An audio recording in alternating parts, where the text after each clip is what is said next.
Welcome to iDream. It's me Anusha Kumar. ఇవాళ మన guest doctor Dilip గుడే గారు, consultant physician and diabetologist, Yashoda hospitals నుంచి. సో డాక్టర్తో మాట్లాడదాం. నమస్తే డాక్టర్. నమస్తే. డాక్టర్ గారు, ఈ మధ్య WHO గణాంకాల గురించి ఒక రిపోర్ట్ మనం చూస్తే మన తెలుగు స్టేట్స్లోనే ఉబకాయం కానీ, ఒబెసిటీ కానీ, అధిక బరువు కానీ దాంతో బాధపడుతున్న వాళ్ళు ఎక్కువగా ఉన్నారని, అందులోనూ లేడీస్ మహిళలు ఎక్కువగా ఉన్నారు అని చెప్పారు. సో ఇది ఏ రకమైన అనారోగ్య కారణాలకు వెళ్తోంది, అదేవిధంగా ఎందుకు ఈ రకంగా మన తెలుగు స్టేట్స్ ఎఫెక్ట్ అవుతున్నాయి? సో దీనికి ప్రాబ్లీ ఒక 10-15 కారణాలు ఉన్నాయండి. ఎందుకంటే ఒబిసిటీ అనేది ఓవర్ నైట్ వచ్చింది కాదు. కనీసం గత 30-40 ఇయర్స్ నుంచి లైఫ్ స్టైల్ చేంజెస్ జరుగుతున్నాయి. అంటే ఫిజికల్ యాక్టివిటీ తగ్గిపోతుంది, సెడెంటరీ లైఫ్ స్టైల్ పెరుగుతుంది. అంటే 9 to 5 జాబ్స్లో కూర్చొనే ఉండటం, దెన్ ఇంటికి వెళ్ళిన తర్వాత కూడా అంటే ఫిజికల్ యాక్టివిటీ అనేది మనం చూస్తే అసలు ప్రాబ్లీ నాట్ ఎగ్జిస్టింగ్. ఎక్సర్సైజ్ చేసినా కూడా అది probably 2 or 3 days per week చేస్తున్నారు. అది కూడా 10-15 minutes చేసి సరైన ఎక్సర్సైజ్ చేస్తున్నాం అని అనుకుంటున్నారు చాలామంది. సో ఒకవైపు సెడెంటరీ లైఫ్ స్టైల్ అంటే నడక కానీ లేదంటే ఎక్సర్సైజ్ లేకపోవటం, ఇంకోవైపు హై క్యాలరీ ఫుడ్ తీసుకోవటం. అంటే ఇప్పుడు ఫ్రెంచ్ ఫ్రైస్ తీసుకోండి, లేదంటే వెరీ హై అంటే స్వీట్స్ కానీ, షుగర్ కానీ, అంటే రకరకాల సింపుల్ కార్బ్స్ డైట్ చాలా ఎక్కువ అవుతుంది. సో ఈ ఒకవైపు ఏమో high calorie diet, fried food, trans fats rich ఉన్న ఫుడ్స్ తీసుకోవటం, ఫాస్ట్ ఫుడ్స్ బేసికలీ అంటే మనకి టైం లేక ఇమ్మీడియట్గా మనకి 10 నిమిషాల్లోనే కావాలి. ఇప్పుడు ఫుడ్ డెలివరీ యాప్స్ కూడా మీరు చూస్తే 10 minutesలో మేము డెలివరీ చేస్తాం, 5 minutes అని. అసలు the concept of slow cooking అనేదే పోయింది. స్లో కుకింగ్లో ఏంటంటే we're trying to preserve the nutrients.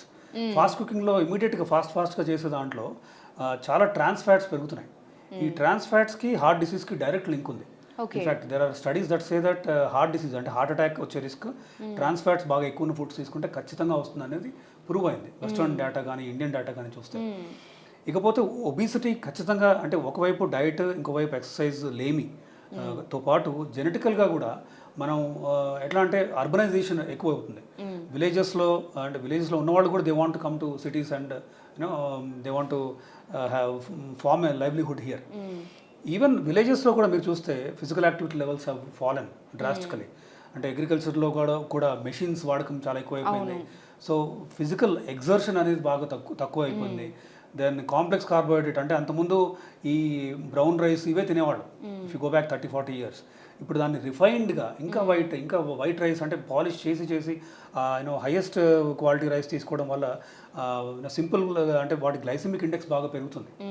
So ఒకవైపు high calorie food, then high trans fats food కానీ, స్ట్రీట్ ఫుడ్ కానీ, అంటే చిటికలో వచ్చేసే అన్నీ, అండ్ ప్రిజర్వ్డ్ ఫుడ్ కానీ అంటే ఫుడ్స్ కొనుక్కొని ఫ్రిడ్జ్లో పెట్టుకొని దెన్ దాన్నే ఒక 4-5 days రీహీట్ చేసుకొని తినడం అవ్వచ్చు. ఇలాంటి కైండ్ ఆఫ్ లైఫ్ స్టైల్కి అలవాటు పడుతున్నాం. And if you go back childhood obesity కూడా పెరుగుతుంది. అంటే చిన్నప్పుడే ఇప్పుడు స్కూల్స్లో ప్లే గ్రౌండ్స్ సైజు తగ్గిపోతూ వస్తుంది, బిల్డింగ్ సైజులు పెరుగుతున్నాయి, నెంబర్ ఆఫ్ స్టూడెంట్స్ పెరుగుతున్నారు, బట్ ఆడుకోవడానికి ప్లేసే ఉండట్లేదు. సో ఫిజికల్ యాక్టివిటీ చైల్డ్హుడ్లోనే తగ్గిపోతుంది. చైల్డ్హుడ్ ఒబిసిటీ ఒక రకమైన ఎపిడెమిక్ ప్రపోర్షన్ లాగా పెరుగుతుంది. అదొక రియల్ మహమ్మారి లాగా తయారవుతుంది ఇన్ఫ్యాక్ట్. ఎందుకంటే ఇవాల్టి ఒబీస్ చైల్డ్ ఇప్పుడు 11 to 14 ఏజ్ గ్రూప్లో ఉన్న ఒబీస్ అంటే ఉబకాయం ఉన్న చైల్డ్ రేపటి డయాబెటిక్ పేషెంట్. రేపటి అంటే I'm talking about just 19, 20 or 25 వచ్చే వరకే ఈ పలానా పర్సన్కి, ఈ కిడ్కి డయాబెటీస్ వచ్చేసి. ఇప్పుడు మీరు అన్నట్టు నిజంగానే ఒకప్పుడు 50-60 years వాళ్ళలో చూసే డయాబెటిక్ లాస్ట్ 10 yearsలో 19 years, 20 years చాలా యంగ్ పీపుల్లో ఎక్కువైపోయింది డాక్టర్. రైట్. సో ఇది మెటబాలిక్ డిసీజ్ అయిపోతుంది ఇది బేసికలీ. అంటే ఈ మెటబాలిక్ డిసీజ్లో ఒకటి మాత్రమే డయాబెటీస్, మిగతా 3 మహమ్మారులు ఉన్నాయి. కొలెస్ట్రాల్ బాగా ఎక్కువ ఉండటం, హైపర్ టెన్షన్, బీపీ రావటం త్వరగా. మనం మీరు చెప్పినట్టు 50 yearsలో వచ్చే పైబడ్డ జబ్బులన్నీ ఇప్పుడు we're seeing 20 and in fact sugar, BP, కొలెస్ట్రాలే కాకుండా వేస్ట్ సర్కంఫరెన్స్ కూడా పెరుగుతుంది. అంటే వేస్ట్ సర్కంఫరెన్స్ అంటే మామూలుగా పొట్ట చుట్టూ మరి కనుక చూస్తే అది సైజ్ పెరగటం వల్ల ఈ 4 ఫ్యాక్టర్స్ మెటబాలిక్ డిసీజ్ యొక్క పిల్లర్స్, మెటబాలిక్ సిండ్రోమ్ అంటాం.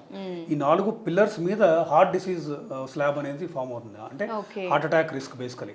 మేము ఎప్పుడో 40s, 50sలో వచ్చే పేషెంట్స్కి స్టెంట్స్ అవి వేస్తూ ఉంటాం, అంటే కార్డియాలజీ కొలీగ్స్. బట్ 20sలో చూస్తున్నాం ఈ మధ్య.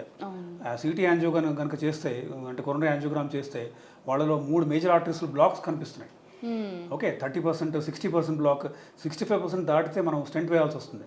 సో యంగ్ ఏజ్ గ్రూప్లోనే హార్ట్ అటాక్స్ రావటం, దెన్ మనం రొటీన్ చెకప్లో చూస్తే వాళ్ళలో బ్లాక్స్ రావడం అవి చూస్తున్నాం. సో ఎస్, ఒబిసిటీ ఒక రకమైన మూల కారణం వీటన్నిటికి.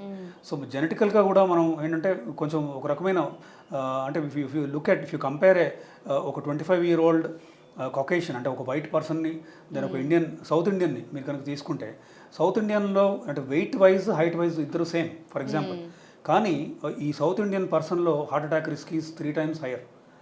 ఓకే, దెన్ షుగర్ వచ్చే రిస్క్ 5 times హైయర్.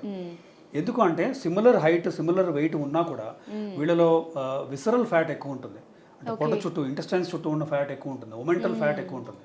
సో వీళ్ళలో షుగర్ ఎక్కువ రిస్క్ ఉంటుంది, షుగర్ వచ్చే రిస్క్. వీళ్ళలో హార్ట్ డిసీజ్ వస్తే సేమ్ పీపుల్ 35 ఏజ్ వచ్చేసరికి హార్ట్ డిసీజ్ వస్తే ట్రిపుల్ వెసల్ డిసీజ్ అంటే 3 arteries బ్లాక్ అయ్యే రిస్క్ ఈ సౌత్ ఇండియన్ పర్సన్కి ఎక్కువ ఉంటుంది compare to the white person. అలా జెనెటికల్గా కూడా మనం సంహవ్ ఒక రకంగా వీక్గానే ఉన్నాం. కాబట్టి it is important for us to wake up మన అండ్ అండర్స్టాండ్ దీస్ ఫ్యాక్ట్స్. ఇవన్నీ స్టడీస్లో పబ్లిష్ అయినవే కాబట్టి మనం అంటే గవర్నమెంట్ కూడా ప్రొయాక్టివ్గా ఈ exercise importance, then complex carbohydrate importance కానీ, లో గ్లైసమిక్ ఇండెక్స్ ఫుడ్స్ కానీ, ట్రాన్స్ ఫ్యాట్స్ బాగా తక్కువ ఉన్న ఫుడ్స్ని ఎంకరేజ్ చేయడం కానీ, వీటి మీద పబ్లిక్ హెల్త్ అవేర్నెస్ తీసుకురావాలి, డిస్కషన్స్ రావాలి. స్కూల్స్లోనే టీచర్స్ కానీ పేరెంట్స్ కానీ ఫిజికల్ యాక్టివిటీ ఎక్కువ ఉండేలాగా మనం అందుబాటులో ఉండాలి. అండ్ మనం ఏంటంటే వీ నీడ్ టు ఎడ్యుకేట్, ఈ అవేర్నెస్ తీసుకురావాలి పిల్లల నుంచే. ఎందుకంటే ఈ క్యాండీస్ తింటాం కానీ, దెన్ హై క్యాలరీ ఫుడ్స్ తింటాం కానీ, ఫ్రైడ్ ఫుడ్స్ తింటాం, వీటన్నిటిని మనం డిస్కరేజ్ చేయాలి. ఎందుకంటే ఇవాళ హెల్తీగా ఉన్న చిల్డ్రన్ రేపు ఒక హెల్తీ పౌరుడు అవుతాడు. అంటే సే 25, 30, 40 వచ్చినా కూడా వాళ్ళకి షుగర్ బీపీలో వచ్చే రిస్క్ మనం తగ్గియచ్చు. అండ్ అఫ్ కోర్స్ స్మోకింగ్ కానీ, ఆల్కహాల్ కానీ ఇవన్నీ కనుక మీరు యాడ్ చేస్తే ఒక ఒబీస్ పర్సన్కి దెన్ ఈ రిస్క్ ఇంకా మల్టిప్లై అవుతుంది, ఒక 20-30 రెట్లు ఎక్కువ అవుతుంది. So it is really important public health message and everyone should be aware. ఈ ఫ్యాక్ట్స్ని దృష్టిలో ఉంచుకొని ఒక రకమైన పబ్లిక్ హెల్త్ డిస్కషన్ అనేది గవర్నమెంట్ స్టార్ట్ చేయాలి. Right, thank you very much doctor.